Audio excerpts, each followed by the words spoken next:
là, je vais Alors, bonjour. Donc, on peut commencer.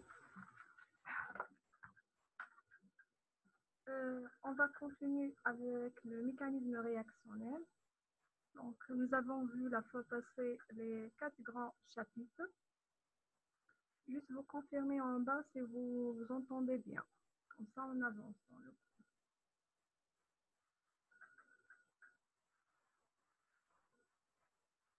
Donc, on a vu déjà la substitution, les réactions de l'addition,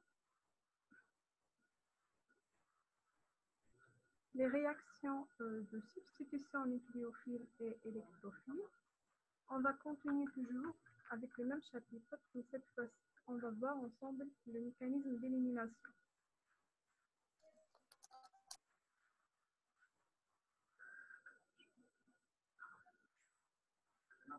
Non, c'est bon.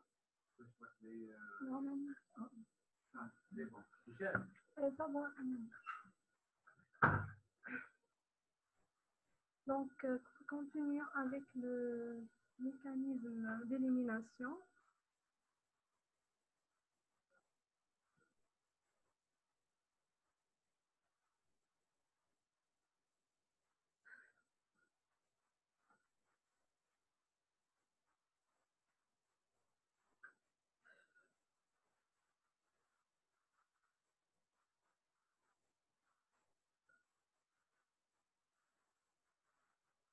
Est-ce que vous entendez? Vous confirmez par un SMS.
شوف واضح صح تذكروا ما زلنا ماشي بيان كومبريمي الوغ نوفو بارطاج سي سا نفس البارطاج من هو البارطاج مش قاعده تخرج نفهم جوستومون لي بروميير انيسياسيون هاي سي بون ما بديش اسكو تسمعوا كما نفهم كومون كونفيرمي انا نخرج لي ميساج هاي non, justement, donc quel problème? زدت مش entraînée على الحق. Bon, là, non. كيفاش يسمى؟ دوك نبداو يسمى. قولوا لي كلمة Ouais, vous patientez, s'il vous plaît. Donc, صباح لي كلام et ça marche. Il y a quand même interaction. خرجتليش أنا خلال.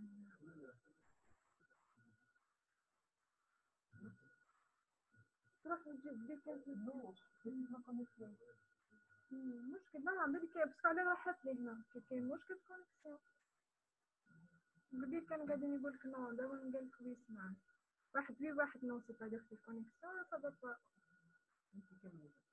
او موان يخرج لي ليكران باش نشوف لي ساباس هذا ما كاينيش انا هنا اصلا يكتبون هنا هكا اكي سور ها واحد كتب لي واحد ايه والاخر لا اريتي لا فيديو لا ما تحبسيش ما هكا سي بون لا هكا سي بون هنا اون باغي هكا بيسك الاخر ظهرت لي مادام هنا ما كانش كو سا فونكسيون با لا لا لا بس حنا كيفاش نكون سور بلي سا باس كي تشوفي نحكي معاها نهضر. Bon, s'il vous plaît, vous confirmez si vous entendez maintenant par message. Vous êtes encore non. Et vous patientez aussi.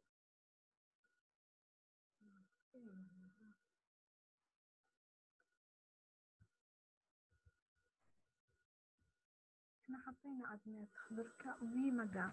Donc, voilà. Donc, on peut commencer. On va voir ensemble le mécanisme d'élimination. Donc, c'est la réaction inverse de la réaction d'addition. Concernant ce type de réaction, on va trouver qu'il y a toujours une soustraction de deux atomes à partir d'une molécule donnée. Cette soustraction va concerner généralement deux atomes qui sont adjacents en position alpha et en position bêta. Et on parle alors d'une bêta-élimination, comme vous voyez dans la diapo. Donc là, vous avez ce qu'on appelle la bêta-élimination qui va permettre de passer des alcanes vers des alcènes. Donc si on commence à partir d'une classe d'alcanes, on aura ça. Par contre, si on va s'intéresser à une molécule d'oxyne contenant une fonction imine, cette fois-ci, on va éliminer deux atomes portés par le carbone et par l'azote. Ça va nous donner une fonction alcyne, comme vous voyez dans la diapositive. Voilà, donc une élimination, c'est une soustraction de deux atomes. On peut parler d'une élimination des molécules d'eau, comme dans le cas de la déshydratation, comme on peut éliminer autres molécules, HCl, HX, etc. Voilà. Donc là, cette réaction, c'est la réaction inverse par rapport à une réaction d'addition. Là, on rajoute des atomes donnés. Elle est généralement favorisée par une température très élevée, par la présence de groupements basiques puissants, comme c'est le cas de potasse, la soude, etc. Et on peut donner également l'exemple des alcoolates. Donc là, on parle des molécules avec la structure RO-. Pourquoi les alcoolates sont forts? Parce que le radical R, il va contribuer par une charge donnée, il va donner une charge partielle à la molécule de O-. Donc, ça va augmenter et ça va renforcer la basicité de ce groupe. On peut également donner l'exemple des amidures. Là aussi, il s'agit d'une base forte. Donc, ce sont des réactifs qui sont convenables pour réaliser une réaction d'élimination.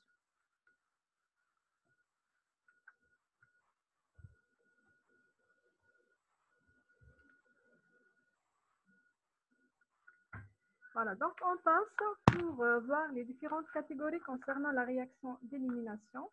Donc, nous avons deux types, deux principales réactions, comme c'est le cas pour la substitution nucléophile.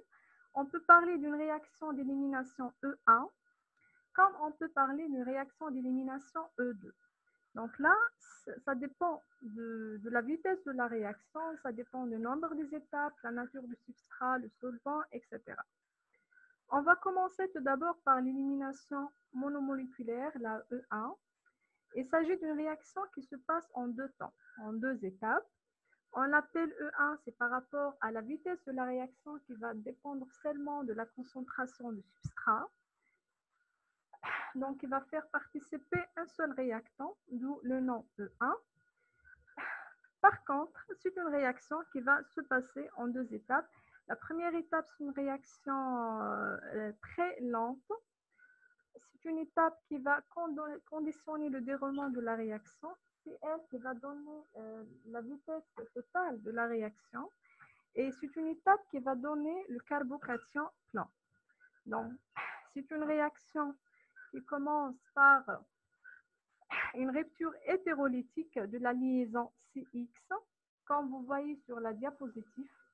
Donc, vous avez la liaison CX qui est polarisée, présentant une différence électronégativité entre le X et le carbone. Ceci fait que la liaison, elle est très faible, elle est polarisée, donc elle est rompue très facilement. Donc là, la liaison, elle est polarisée, elle est capable de donner un carbocation présentant une charge positive sur le carbone. Un carbocation, c'est une entité qui est planaire, donc elle est attaquée facilement dans une seconde étape par la base pour arracher un proton et donner par la suite l'alcène. Donc, la première étape, c'est une étape qui est déterminante, elle est lente. C'est elle qui va conditionner le déroulement total de la réaction et aussi la vitesse de la réaction. On aura dans cette étape élimination d'un halogène, le X-. Une fois que le carbocation est formé, on aura la deuxième étape qui est très rapide, dans laquelle la base, elle va arracher un proton en position bêta sur la molécule.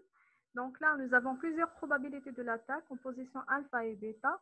Mais comme on parle d'une bêta-élimination, l'attaque de la base va concerner seulement le proton qui est en bêta par rapport au carbone portant la charge positive. Vous confirmez toujours si vous entendez bien par des messages, s'il vous plaît. Comme ça, on avance bien.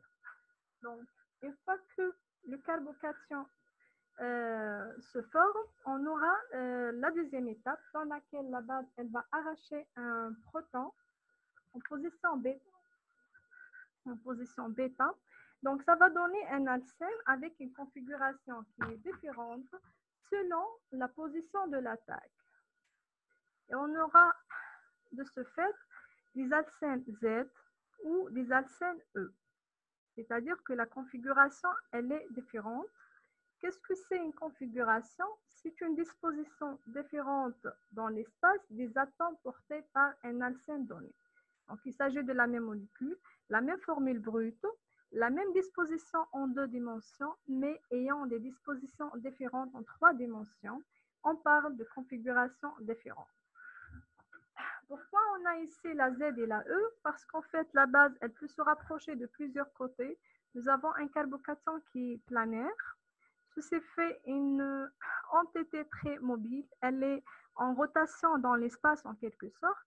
Et la base, de ce fait, elle pourrait se rapprocher de plusieurs côtés, donnant différents alcènes, une alcène Z ou encore une alcène E. Donc, on a déjà vu dans la stéréochimie que l'alcène Z, c'est une alcène qui présente deux atomes volumineux portés de part et d'autre par rapport à la double liaison, alors que l'alcène E, c'est une alcène portant deux atomes disposés du même côté par rapport à cette double liaison. Donc, on parle des atomes qui sont volumineux. Et cette particularité est la caractéristique de l'élimination E1, élimination d'ordre 1. Donc, c'est seulement une particularité pour le premier type d'élimination. On passe maintenant pour voir la cinétique de cette réaction. On a dit que la réaction se passe dans deux temps, mais dans la première étape, nous avons une étape qui est déterminante, elle est très lente. C'est elle qui va conditionner la vitesse de la réaction, dans laquelle on va trouver la participation de seulement le substrat, donc concentration du substrat. Nous avons une constante, le K1, c'est la constante de vitesse de premier ordre, et là, c'est la particularité d'une élimination d'ordre 1, bien le mécanisme E1. De ce fait, le diagramme énergétique de l'élimination E1 est différent par rapport au diagramme de l'élimination E2. Donc, on va voir que pour l'élimination E1, nous avons deux pics énergétiques qui correspondent à un niveau énergétique très élevé lors du déroulement de la réaction. Entre les deux pics énergétiques, nous avons l'état de transition. C'est l'état correspondant à la formation du carbocation, qui est un niveau juste intermédiaire entre les deux extrêmes énergétiques. Donc là encore, il s'agit d'un état instable. C'est cet état qui va permettre par la suite le passage à l'état final ayant une énergie très faible, donc un état de stabilité maximale par rapport à la molécule. Là, nous avons notre produit qui est l'alcène, c'est le produit de la réaction. Donc, quelle que soit la nature des réactifs, vous avez toujours ce diagramme énergétique pour l'élimination d'ordre E1. On passe maintenant pour voir les conséquences stéréochimiques d'une élimination E1. Nous avons dit que dans l'élimination E1, vous avez deux étapes. La première étape, c'est la formation d'un carbocation. Au niveau de cette étape, vous avez une liaison sigma. C'est une liaison qui est capable de faire une rotation autour d'elle-même. Donc, elle est en permanente rotation, elle est mobile. De ce fait, la base, elle peut se rapprocher de plusieurs côtés. Et de ce fait, on peut avoir plusieurs composés de la réaction, c'est-à-dire plusieurs configurations du produit de la réaction. On peut avoir la configuration Z ou la configuration E. Il s'agit alors d'un mélange de deux alcènes lors d'une réaction E1. Et de ce fait, la réaction, elle est dite non stéréospécifique, c'est-à-dire elle ne précise pas la configuration de composés obtenus. Voilà.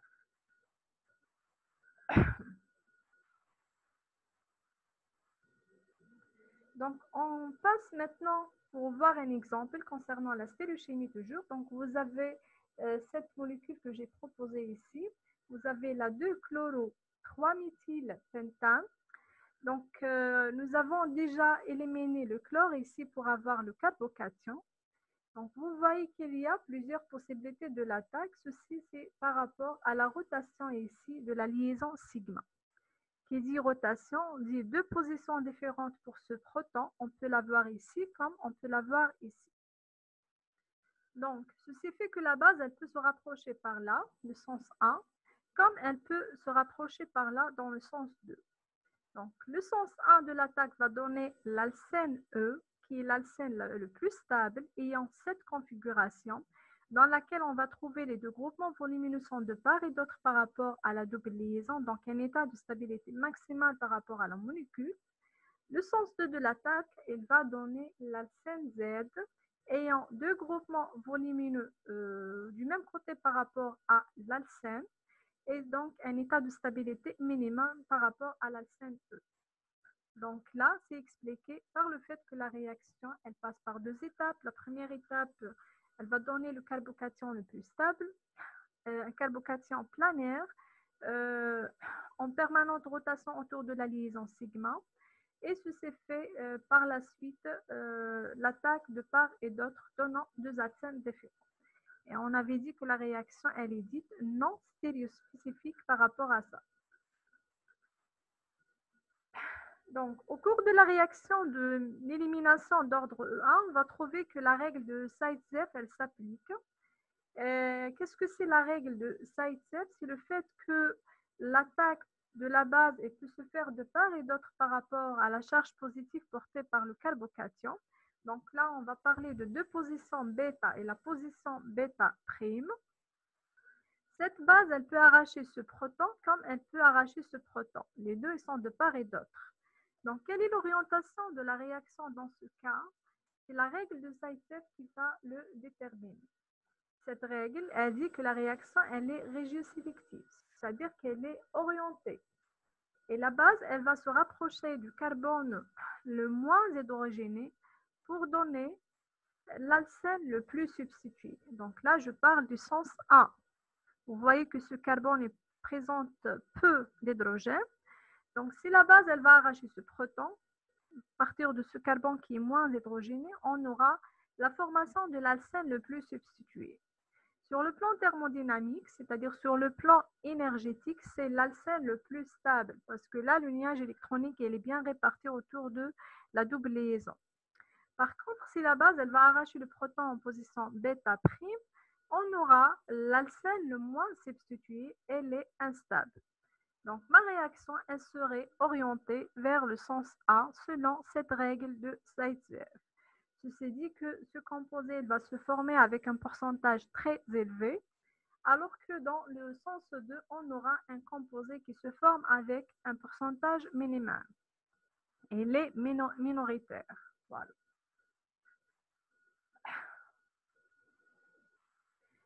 Vous confirmez, s'il vous plaît, avec des SMS si vous entendez encore. Comme ça, on peut avancer. Voilà. Très bien. Donc, quels sont les facteurs influençant le mécanisme E1? Donc là, plusieurs facteurs se présentent. Nous avons le substrat, le solvant, aussi la base et la nature du nucléophile. On va trouver que le substrat doit être de classe supérieure, c'est-à-dire de préférence, il doit être tertiaire et puis secondaire et puis primaire. Ceci dans le but de stabiliser le carbocation qui se présente dans la première étape.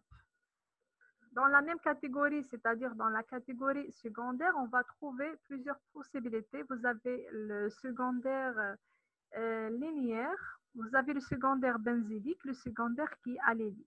Là aussi, on peut distinguer cette catégorie, elle est supérieure par rapport au primaire. Pourquoi? Parce qu'il y a participation de l'effet mésomère donneur qui va contribuer à stabiliser cette charge positive. Donc, en plus de la classe de substrat, c'est les effets électroniques qui participent à stabiliser le carbocation. Concernant le nucléophile, il faut que cet atome soit meilleur partant et de ce fait, la liaison CX elle doit être polarisable. Pour cela, elle doit être plus longue. Plus le Z augmente, plus la liaison elle est longue et elle serait mieux polarisée, c'est-à-dire elle se rend très facilement. De ce fait, on va trouver que le groupement tosélate est les meilleurs partants par rapport aux halogènes. Ceux-ci sont meilleurs partants par rapport à l'hydroxyle qui nécessite parfois une protonation pour être éliminé sous forme des molécules d'H2O. Maintenant, entre les halogènes, on peut distinguer également des meilleurs partants comme les iodes et de mauvais partants comme les fluors. Ceci s'explique toujours par le fait que le Z ici il est plus élevé, la liaison elle est plus longue, donc elle est polarisable, elle se rend très très facilement.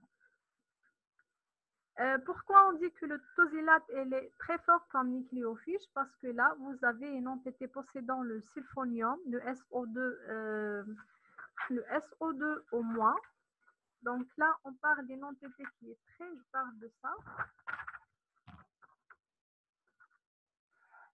Vous avez le SO2 au moins, c'est une entité qui est très volumineuse sur le plan géométrique. Donc, ça donne en quelque sorte une entité qui part très facilement. C'est un groupement qui est classé comme meilleur nucléophile. Voilà. On passe maintenant pour voir l'influence de la base. Donc là, comme il s'agit d'une réaction qui se passe en deux temps, nous avons formation des carbocations et la base, elle va intervenir au niveau de la deuxième étape. Donc cette base, elle va être juste faible et peu nucléophile. Pourquoi faible? C'est pour que la réaction ne se passe pas dans la première étape. Donc là, on a besoin que le carbocation se forme dans un premier temps et en même temps, elle doit être peu nucléophile. Pourquoi? C'est pour éviter un mécanisme de substitution nucléophile qui est en concurrence avec cette réaction d'élimination. Voilà. Donc, quelles sont les meilleures bases pour une élimination E1? Ce sont les bases les plus faibles comme l'ammoniac, les amines substituées et comme aussi les alcools. Comme vous avez ici la charge négative qui n'est pas bien exprimée, donc on parle des bases qui sont faibles. Maintenant, pour le solvant, j'ai besoin d'un solvant qui est polaire protique. Pourquoi? C'est pour bien polariser la liaison CX dans le substrat de départ. Puisque la liaison elle est bien polarisée, puisque la réaction elle aura de chances à se dérouler. Et la participation de ce solvant dans cette étape, c'est de bien solvater le substrat, c'est de l'entourer et de bien séparer encore ces charges-là, ce qui favorise encore mieux la réaction. Voilà. Donc, on passe pour voir aussi l'élimination E2. Donc là, c'est la deuxième catégorie de la réaction. Elle ressemble en quelque sorte à la réaction de substitution nucléophile d'ordre 2. C'est une réaction qui se fait en une seule étape. Pourquoi elle est appelée E2? C'est par rapport au fait qu'elle fait participer deux réactants. D'une part, le substrat et d'autre part, la base. Donc là, une réaction qui fait participer deux réactants, mais qui se déroule en une seule étape. Dans cette réaction, on aura trois événements qui se déroulent en même temps. Vous avez la déprotonation par la base tout d'abord. C'est la base qui va arracher un proton. Et c'est pour cela ma base doit être assez forte. La deuxième étape, c'est l'éjection du groupe sortant. C'est le groupe nucléofuge. La troisième étape, c'est la réhybridation des centres carbonés sp3 en sp2, c'est-à-dire le changement de cet état d'hybridation. Au lieu de parler des carbones qui sont hybridés sp3, c'est-à-dire une géométrie tétraédrique, on va passer à l'état planaire, donc présentant des carbones avec une hybridation sp2. Trois événements qui se déroulent dans le même temps, ceci expliqué par la force de la base et aussi par le substrat qui doit être d'une disposition antipériplanaire. On va expliquer ça par la suite. Donc, comme vous voyez ici, vous avez le substrat qui présente un proton par là, le groupement nucléofuge de l'autre côté. Donc, je parle d'une disposition qui est antipériplanaire, c'est-à-dire une position opposée par rapport à cet axe central. Donc, la base, elle peut se rapprocher de ce fait du proton très facilement par là. En même temps que ça, nous avons rabattement de cette liaison ici pour former la double liaison et en même temps le départ du groupement X. Mais avant ça, vous avez toujours l'état de transition qui est l'état intermédiaire entre le composé de départ et le composé fini. Donc, la base, comme elle est forte, elle va arracher très facilement ce proton. J'aurai cet état intermédiaire dans lequel j'ai une répartition des charges partielles négatives et positives. Au niveau du produit de la réaction, j'aurai formation de mon alcène, départ du groupement X, et en même temps formation de la molécule BH qui va s'éliminer comme un produit secondaire. Donc, pour parler de l'élimination E2, je dois avoir cet état qui est opposé du H et X. C'est une condition. Je dois avoir également une base très forte. Et vous avez d'autres conditions qu'on va traiter au fur et à mesure. Donc, on va voir tout d'abord la cinétique de la réaction. C'est une cinétique d'ordre 2. Pourquoi? Parce que là, j'ai participation du substrat et la base en même temps.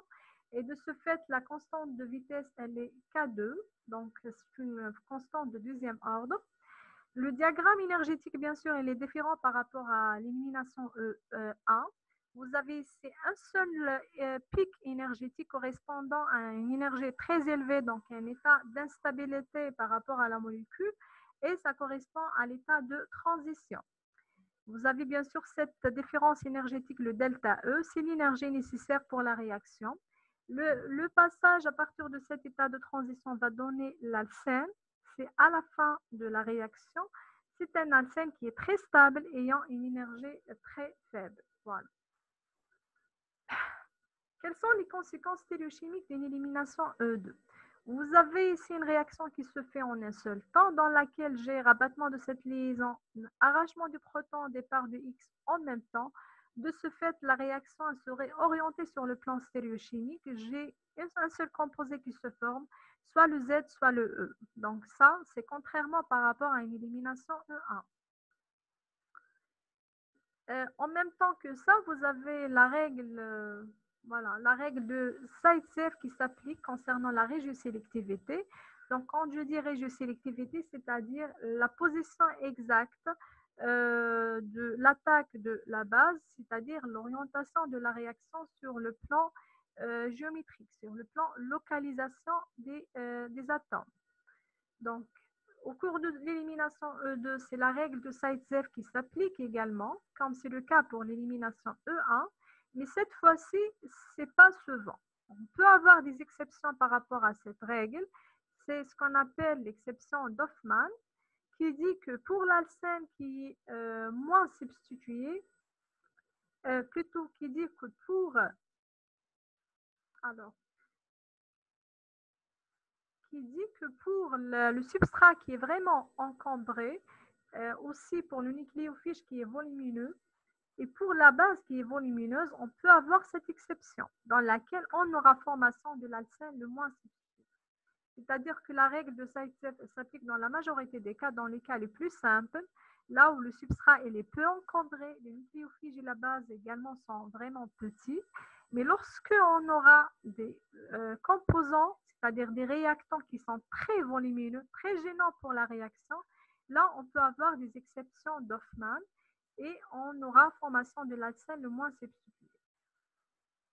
Donc là, c'est la différence par rapport à une élimination E1. Alors, on passe pour voir la stéréosélectivité concernant une élimination E2. C'est une élimination qui est stéréospécifique. Elle va orienter, elle va préciser la stéréochimie de composés qui se forment. Donc, on aura soit le Z qui se forme, soit le E, à partir d'un composé de départ qui possède une présentation, qui possède une stéréochimie R ou bien S. Donc, j'aurai dans ce type de réaction soit la Z et soit la E, mais on peut avoir quelques cas exceptionnels. C'est le cas de l'alcène qui est disubstitué. C'est-à-dire lorsqu'il y a formation au cours de la réaction d'élimination d'un alcène présentant cette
Vous entendez ou non comme ça?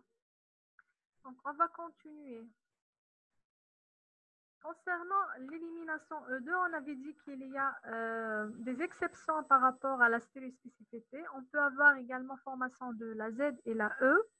Donc, ceci va donner trois composés, mais juste dans le cas où il y a formation d'un alcène ayant la formule CHR, CHR'. C'est une exception par rapport à la règle qui dit que l'élimination E2, elle est stéréospécifique. Voilà, donc on peut